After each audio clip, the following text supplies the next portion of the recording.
আস্তে উপস্থিত সকল সাংবাদিক বন্ধুদের ইংরেজি নববর্ষের শুভেচ্ছা এবং অভিনন্দন।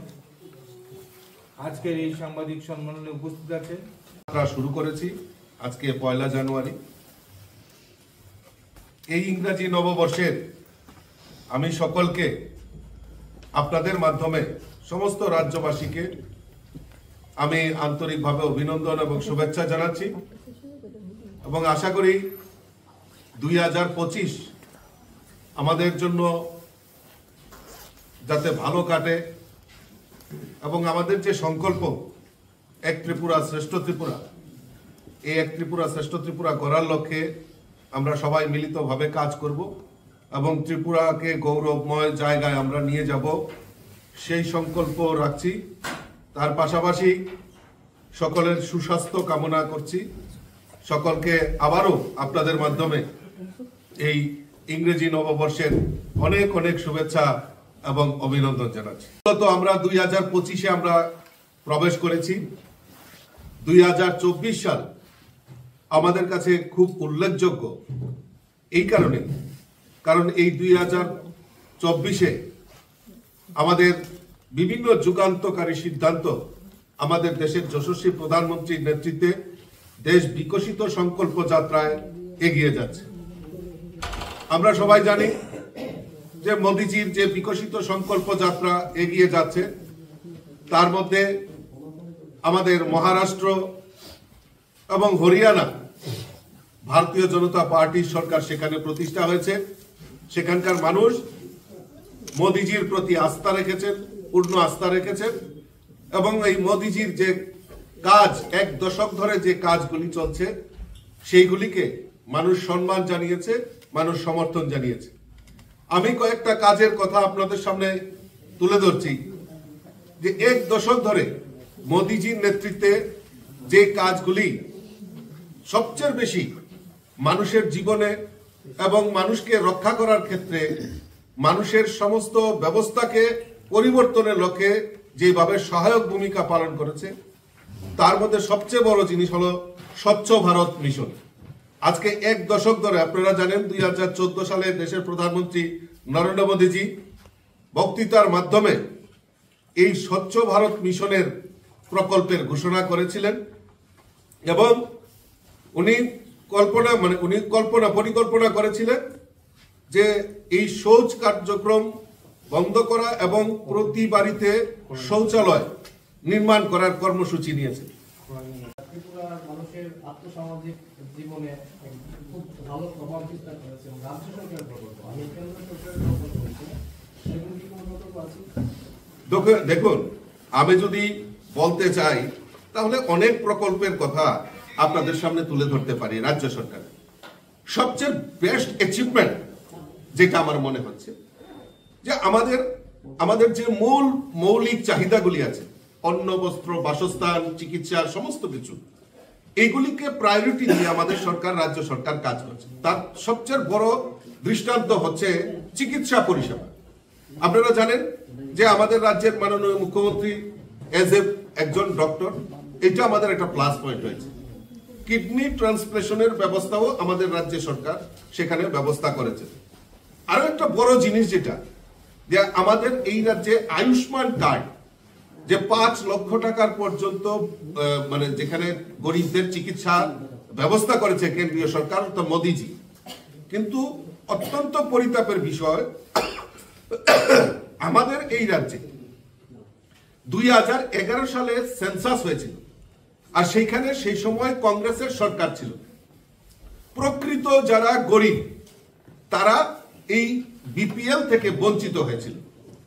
আয়ুষ্মান কার্ড আমাদের এই রাজ্যে যারা বিপিএল তাদেরকে আয়ুষ্মান কার্ড দেওয়া হবে, কিন্তু যারা প্রকৃত গরিব তারা বঞ্চিত হয়েছিল 2011 সালের সেন্সাসের কারণে। ওই কমিউনিস্টের এলসিএম, ডিসিএম, সিসিএম নেতারা তারা বিপিএল কার্ড সুবিধাভোগী নিয়েছে। আমাদের সামনে বারবার একটা চ্যালেঞ্জ আসছিল যে এই চিকিৎসা, এই আয়ুষ্মান কার্ড আমরা অধিকাংশ গরিবরা পাইনি, তার থেকে বঞ্চিত হয়েছে। আমাদের রাজ্যের মুখ্যমন্ত্রী উনি বলেছেন যে না, আমরা বাকি যারা রয়েছে, সে গরিব হোক, ধনী হোক, মধ্যবিত্ত হোক, শ্রমিক হোক, প্রত্যেকের জন্য মুখ্যমন্ত্রী জন আরোগ্য যোজনা চালু করেছেন। অর্থাৎ ওই 5 লক্ষ টাকা যদি আয়ুষ্মান কার্ডেও না হয়ে থাকে, তাহলে মুখ্যমন্ত্রী জন আরোগ্য যোজনায় ওই 5 লক্ষ টাকা পর্যন্ত চিকিৎসার দায়ভার আমাদের রাজ্য সরকার নিয়েছে। ইতিমধ্যে আপনারা জানেন যে আমাদের এই রাজ্যে আমাদের সরকার যখন আসে 2018-তে, সেখানে ঘরে ঘরে জল পৌঁছে দেওয়া, সেখানে 2.86% ছিল আমাদের রেটিং। আমাদের সরকার এখন পর্যন্ত প্রায় 85% অ্যাচিভমেন্ট, অর্থাৎ প্রায় 85% বাড়িতে জল পৌঁছে দেওয়ার কাজ আমাদের রাজ্য সরকার করেছে। রাস্তাঘাট থেকে শুরু করে বিভিন্ন বিষয়ে আমাদের রাজ্য সরকার ইতিমধ্যে বলিষ্ঠ পদক্ষেপ নিয়েছে। আমি চাইলে, কারণ যেহেতু অনেক লম্বা সময় হয়ে যাবে, আমি প্রয়োজনে আরেকদিন এই রাজ্য সরকারের অ্যাচিভমেন্ট সম্পর্কে আপনাদের সামনে বিস্তারিত আপনারা তুলে ধরব। বিভিন্ন প্রকল্পের মাধ্যমে আমাদের এই রাজ্যের বিভিন্ন অংশের সমাজের প্রত্যেকটা বর্গের জন্য বিভিন্ন প্রকল্পের মাধ্যমে যাতে মানুষ সুবিধা নিতে পারে তার ব্যবস্থা করেছেন। গতকালকে আপনারা দেখেছেন যে ক্যাবিনেটের ডিসিশন হয়েছে, হোম ডিপার্টমেন্টের অধীনে 60টি জেলায় ডেপুটি ডাইরেক্টর অফ প্রসিকিউশন এর অফিস নির্মাণ করা হবে এবং নির্মাণ হবে। তার জন্য প্রায় 70টি পোস্ট সেখানে মানে গৃহীত হয়েছে, সে নতুন করে এই পদগুলি সৃষ্টি করা হয়েছে। অ্যাক্সেস অর্গানাইজেশনের অধীনে বিভিন্ন ক্যাটাগরিতে প্রায় 185টি বিভিন্ন পদ সৃষ্টি করা হয়েছে, যেটা আমাদের রাজ্যের যারা বেকার কর্মসংস্থানের ক্ষেত্রে বিশেষ ভূমিকা পালন করবে। আপনারা জেনে খুশি হবেন 100 জন স্টেনোগ্রাফার পিএ গ্রেড 2 নিয়োগ করার সিদ্ধান্ত গতকালকে ক্যাবিনেটে নেওয়া হয়েছে। আমি আজকের এই 2025 ইংরেজি নববর্ষেও আমি আমাদের রাজ্যের মাননীয় মুখ্যমন্ত্রীকে ধন্যবাদ জানাই। সবচেয়ে বিশেষ করে এই 2024 সালে বিভিন্ন প্রকল্পের মাধ্যমে আমাদের এই রাজ্যের সরকার, যেখানে আমাদের ধান ক্রয় করা এমএসপি রেটে, রাস্তাঘাট নির্মাণ করা, পানীয় জল পৌঁছে দেওয়া, এই সমস্ত প্রকল্পগুলি এবং জনজাতি এলাকাগুলিকে বিশেষ প্যাকেজের মাধ্যমে সেখানে তাদেরকে সুবিধা পৌঁছে দেওয়া, তাদের রাস্তাঘাট থেকে শুরু করে পানীয় জল, বিদ্যালয়ের ব্যবস্থা, চিকিৎসার ব্যবস্থা, সেইগুলি আমাদের রাজ্য সরকার বিভিন্ন প্রকল্পের মাধ্যমে সেইগুলি ত্বরান্বিত করার প্রয়াস করছে।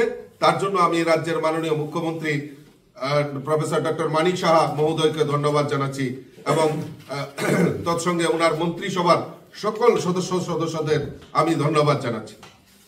বন্ধুগণ, আজকে যেহেতু আমাদের 25 নববর্ষ, ইংরেজি নববর্ষ, আমি মনে করেছিলাম যে কোনো রাজনৈতিক দলের হয়ে সেটা আমার যেহেতু শুভেচ্ছা বিনিময়, কিন্তু মনে করেছিলাম যে হয়তো সেটার মধ্যেই সীমাবদ্ধ থাকবো। কিন্তু বিরোধীদের একটাই অভিযোগ থাকে, এখনো সরকার কিছু করতে পারেনি গরিব মানুষের জন্য, ত্রিপুরা রাজ্যের জন্য, এবং কোনো দিকেই উন্নতি হচ্ছে তাদের আমলে যেসব উন্নতি হয়েছে কাছে দল বলে আসেনি। বিরোধীদের এই অভিযুক্ত থাকে, কি বলবেন এটা? আপনার প্রশ্নটা নিয়োগ প্রক্রিয়াটি চলছে, নিয়োগ হচ্ছে, যাই কয়েকটা নিয়োগ হচ্ছে, তাও এটা ঘুষ মাফত হচ্ছে এমন প্রতিক্রিয়া দিচ্ছে বিরোধীদের, কি বলবেন? আমি আপনার প্রথম প্রশ্নটা সেটা হচ্ছে যে বিরোধীরা প্রশ্ন তুলছে। তো আমরা তো জানি যে 2018 আগ পর্যন্ত এই রাজ্যে স্বর্ণযুগ ছিল। এই স্বর্ণযুগে তো রাস্তাঘাট স্বর্ণের মতো হওয়ার কথা। তো আমাদের সরকার তো মাত্র 6 বছর হয়েছে। তো এই 6 বছরে এই স্বর্ণযুগের রাস্তাগুলি কোথায় গেল? এই স্বর্ণযুগে মানুষের বাড়িতে বাড়িতে জল পৌঁছে দেওয়া, তো সেইগুলি কোথায় ছিল? আজকে হাসপাতালগুলিকে ডেভেলপ করা, জেলা হাসপাতালগুলিকে ডেভেলপ করা, স্বর্ণযুগে তো সেইগুলি হওয়ার কথা ছিল। বিদ্যালয়গুলি ভঙ্গ পরিস্থিতি, মানে সেখানে পরিকাঠামোর অভাব ছিল। তা আজকে তো সেইগুলি আমাদের স্বর্ণযুগে হওয়ার কথা ছিল, কিন্তু স্বর্ণযুগের স্বর্ণগুলি কোথায় গেল আমি আপনাদের মাধ্যমে বিরোধীদেরকে জিজ্ঞেস করতে চাই। আমাদের যে অ্যাচিভমেন্ট, আর আরেকটা প্রশ্ন কি বললেন লাস্টের দিকে, ওই যে নিয়োগ নীতি। আরে নিয়োগ নীতির কথা বলছেন, যে কটা চাকরি হয়েছে নাকি ঘুষের কথা বলছেন না? আমি তো বলছি প্রমাণ করার জন্য স্বচ্ছ নিয়োগ নীতি। স্বচ্ছ নিয়োগ নীতি এই রাজ্যে চালু করেছিল সেই কমিউনিস্টই চালু করেছিল, সারা ভারতবর্ষে সেটা যখন হয়েছে এই রাজ্যেও চালু হয়েছিল। আমি প্রশ্ন রাখতে চাই 10,323 আজকে চাকরিগুলি কেন গেল, কেন কাদের জন্য গেল? তাদের তো কোনো দোষ নেই, তারা তো আমাদের রাজ্যের ছেলে, আমাদের এই রাজ্যের ছেলে মেয়ে, আমাদের পরিবার, আপনাদের কেউ পরিবারের ছেলে মেয়ে হতে পারে। তাদের চাকরিগুলি কেন গেল কেন? এই জবাব কারা দেবে? আমরা যেই চাকরিগুলি দিয়েছি সুষ্ঠু নিয়োগ নীতির মাধ্যমে, এবং আগামী দিনেও এই সুষ্ঠু নিয়োগ নীতির মাধ্যমে আমাদের রাজ্য সরকার আমাদের ট্রান্সপারেন্ট রিক্রুটমেন্ট পলিসির মাধ্যমে আমাদের সরকারি চাকরিগুলি দেওয়া হবে। আমি তো বলছি, যদি কেউ প্রমাণ করতে পারে ঘুষের মাধ্যমে হয়েছে, অমুক হয়েছে, চ্যালেঞ্জ করার জন্য আজকে হাইকোর্ট সুপ্রিম কোর্ট রয়েছে, সেগুলিতে নিশ্চয়ই যদি কেউ বঞ্চিত হয়ে থাকে নিশ্চয়ই সেগুলি অ্যাপ্লাই করে দেখতে পারে।